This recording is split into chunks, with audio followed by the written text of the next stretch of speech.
세계적으로 한국에 대한 이미지는 어떨까요? 예전에는 한국하면 떠오르는 것이 남북관계였다고 합니다. 전 세계에서 유일하게 남은 분단 국가이고 1년에도 몇 번씩 북한의 도발 소식이 있었으니까요. 대한민국에 사는 우리는 북한과 확연하게 구분되었다고 하는데 외국인들은 분단 국가로만 알고 있어 남한인지 북한인지 별로 중요하지 않다고 합니다. 그런데 최근에 한국하면 떠오르는 것은 문화 콘텐츠라고 합니다. 한국의 드라마를 포함한 모든 문화가 하나의 컨텐츠가 되어 전 세계의 유행으로 퍼지기 시작하면서 한국은 문화 강국으로 도약하게 되었죠. 그 이전에 이미 한국은 IT 강국이자 전 세계적으로 가장 인터넷이 발달한 나라로 손꼽히기도 합니다. 이런 발전에는 한국인들의 영민한 머리와 재빠른 반응이 한몫을 하는데요. 이것이 한국인들과 일을 할 때도 장점으로 작용한다고 합니다. 세계적인 기업인 구글, 아마존, 넷플릭스 같은 외국계 기업들이 한국인과의 근무를 선호한다고 하는데요. 팬데믹 이후 원격 근무가 더욱 활성화되면서 외국인들이 한국인과 근무하는 일이 많아졌고 겉으로 보이는 모습보다 IT 강국에서 살고 빨리빨리 해치우는 성격 탓에 업무 실적에 감탄하는 회사가 많다고 합니다. 특히 항상 같은 동아시아 세트처럼 묶이는 중국과 일본인보다 한국 직원을 선호하는 외국 기업들이 많다는데 오늘 사연을 통해 그 이유가 뭔지 살펴보겠습니다. 오늘 사연은 프랑스에 근무하는 알리스 씨의 사연입니다. 반갑습니다. 프랑스 파리 클리슈에서 사는 알리스라고 합니다. 제가 다니는 회사는 프랑스에서 10대 대기업에 속합니다. 화장품 제조 및 유통까지 하는 기업체인데요. 특히 저는 여러 업무 중에서도 외국에 출장을 다니면서 해외 지사들을 관리하는 역할을 맡고 있습니다. 우리 회사는 원래 전통적인 화장품 제조와 유통을 담당하는 회사였으나 최근에 IT 기술을 접목시키면서 폭발적으로 해외 시장에 진출하게 되었습니다. 한국, 일본 등 아시아까지 사업을 확장하면서 여러 지사를 설립했고 저는 그 지사들을 오픈 관리를 하는 역할을 합니다. 그러다 보니 지난 몇 년 동안 지사 설립 및 운영을 위해서 세계 여러 국가들을 다니게 되었습니다. 여러 나라를 다니다 보니 각 나라의 근로자들의 특성이 보이는데요. 프랑스의 경우 개인주의적이긴 하지만 근로에 있어서는 사무실에 직접 나와서 근무하는 환경을 선호합니다. 코로나 이후 유럽은 재택근무가 급격하게 증가했다고 하지만 프랑스는 예외거든요. 각종 보고나 결정이 얼굴을 보며 이루어져야 한다는 생각을 갖고 있죠. 독일 근로자들은 시간에 굉장히 철저한 면이 있습니다. 한 예로 독일은 20년 전부터 근로시간 저축이라는 제도를 도입했습니다. 근로자의 근로시간을 관리해서 법정 시간보다 초과하거나 부족한 것을 저축계좌에 정확하게 기록해서 정산하는 제도인데 독일인의 철저한 시간 개념을 볼 수 있죠. 다양한 국가의 사람들과 근무를 하다 보니 저도 꽤 오픈마인드라고 자부했었는데요. 하지만 아시아 사람들과 일을 해본 다음부터는 그런 마음이 안 듭니다.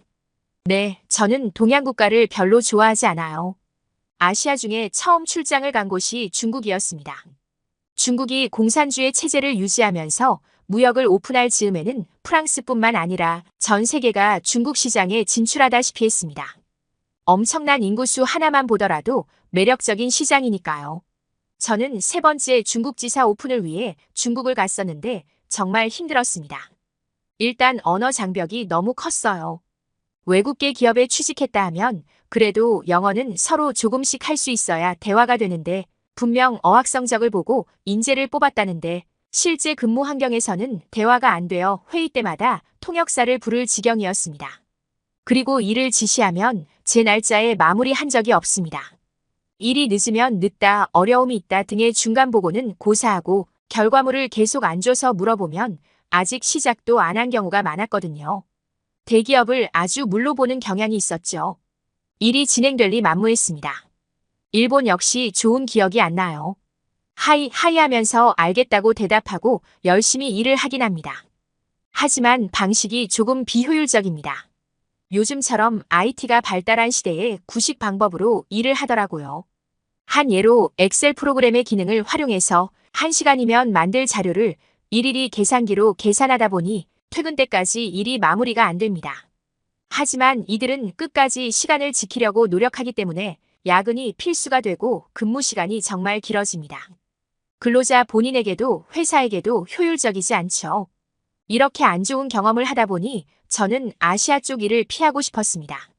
그런데 우리 회사가 한국에도 진출을 하게 되면서 마침 제가 한국 지사에 현지 직원들을 만날 기회가 생기게 된 겁니다. 저 역시 월급쟁이니 시키는 거 하긴 하지만 저만 자꾸 아시아를 보내니 한숨이 푹푹 나더라고요. 또 일머리 없는 사람들과 한동안 실랑 일을 해야 한다 생각하니 시작하기도 전에 힘이 빠졌습니다. 물론 개인적으로 한국에 대한 나쁜 감정은 절대 없습니다. 한국은 문화도 발달되고 예의가 바른 나라라고 들었기 때문에 거부감은 없지만 같이 일하는 것과는 다르거든요.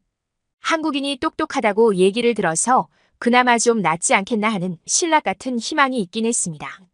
그렇게 저는 불안한 마음을 가진 채로 비행기에 올라타서 한국 지사로 갔죠.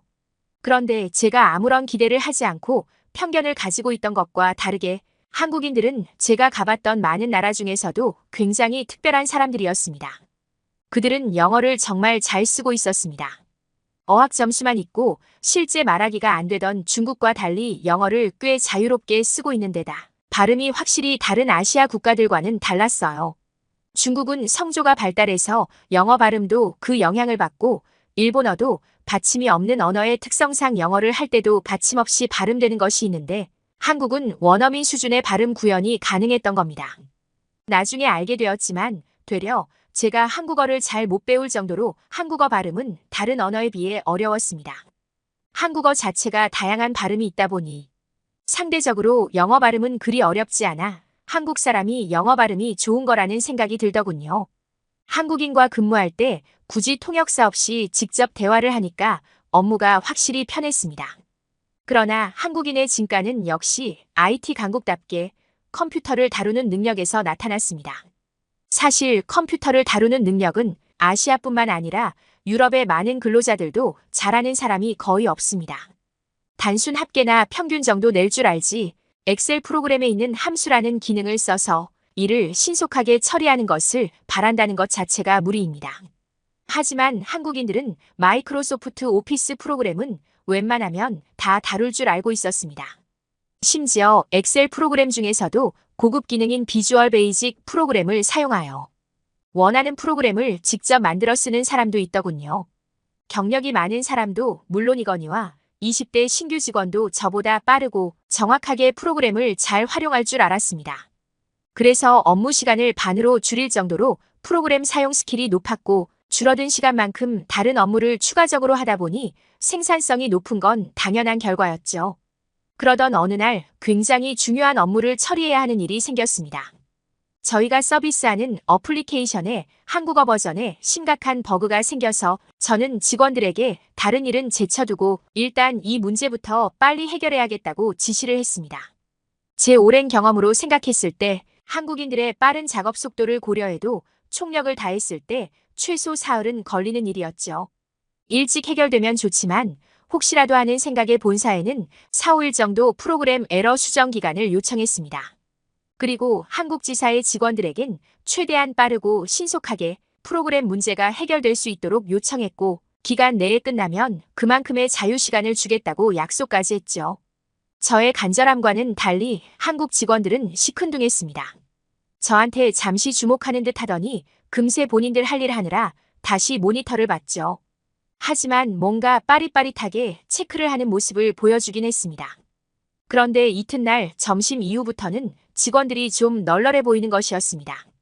335 모여서 다음 프로젝트 이야기를 하는가 하면 다른 회사의 프로그램을 분석하기도 했습니다. 우리 프로그램 버그나 제대로 처리할 것이지 저렇게 노닥거릴 시간이 있는지 원. 저는 한마디 하고 싶었지만 본사 직원의 갑질 소리를 들을까봐 참았고 일단 제 자리로 왔습니다. 그리고 본사에 업무 보고를 하려고 하는데 컴퓨터 시스템을 업데이트하라고 알림 상자가 뜨는 것이었죠. 저는 업데이트를 먼저 시키고 다시 회사 프로그램에 접속했는데 깜짝 놀랐지 뭡니까? 제 컴퓨터가 업그레이드가 안 되었다 보니 직원들이 보낸 업무 보고 메시지를 미처 보지 못했고 업데이트가 끝나니 직원들이 보고한 내용을 확인할 수 있었습니다. 어플리케이션의 버그를 수정했고 테스트까지 거쳐서 오류를 전부 없앤 것을 확인했고 그로부터 3시간 간격으로 다른 에러가 없는지 체크 중이라는 보고서가 와 있는 겁니다. 그것도 오늘 아침 10시가 되기 전에 말입니다. 그래서 직원들이 점심때부터는 한가했었구나 하고 알게 되었죠. 실제로 더 이상 문제점은 나타나지 않았습니다. 3시간마다 다른 에러가 나타나는지 테스트를 하는 것도 직원들이 일일이 확인하는 것이 아니고 확인하는 프로그램을 따로 만들어서 체크를 하는 것 아니겠어요? 한국에서는 그냥 평범한 직원이 이렇게 뚝딱하고 일을 해결해버리니 감탄을 넘어서서 그럼 지금까지 다른 나라에서 하던 것은 뭐였지 하는 허탈한 기분까지 들 정도였죠. 이 일을 겪은 후로 저는 한국인 직원에게 전적인 신뢰를 갖게 되었고 한 명 한 명이 책임감과 일머리가 있고 IT 기술에도 능숙하니 저도 자연스레 일하는 것이 즐거워졌습니다.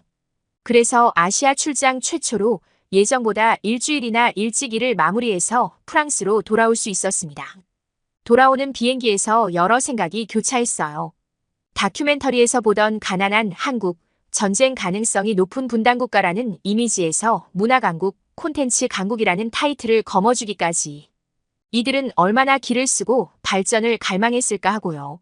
상대적으로 선진국이었던 유럽과 미국을 이제는 동등하거나 때론 어떤 분야에선 그들보다 훨씬 높은 레벨을 이룬 대단한 국민들이었습니다. 앞으로 한국은 세계 여러 나라와 교류가 정말 활발할 겁니다. 학습 능력과 일머리가 뛰어난 한국인들이니 세계 다양한 곳에서 훌륭한 인재들이 활약할 것입니다. OECD가 2012년 회원국 24개국의 만 16세에서 65세의 국민을 대상으로 조사한 결과 한국의 컴퓨터 활용 능력이 OECD 국가 중 1위였다고 합니다. 그리고 2019년 국제성취도평가협회에서 실시한 컴퓨터 사용 능력 분야에서도 한국의 중학생들 컴퓨터 활용 능력이 세계 최상위 수준으로 보고된 바 있죠.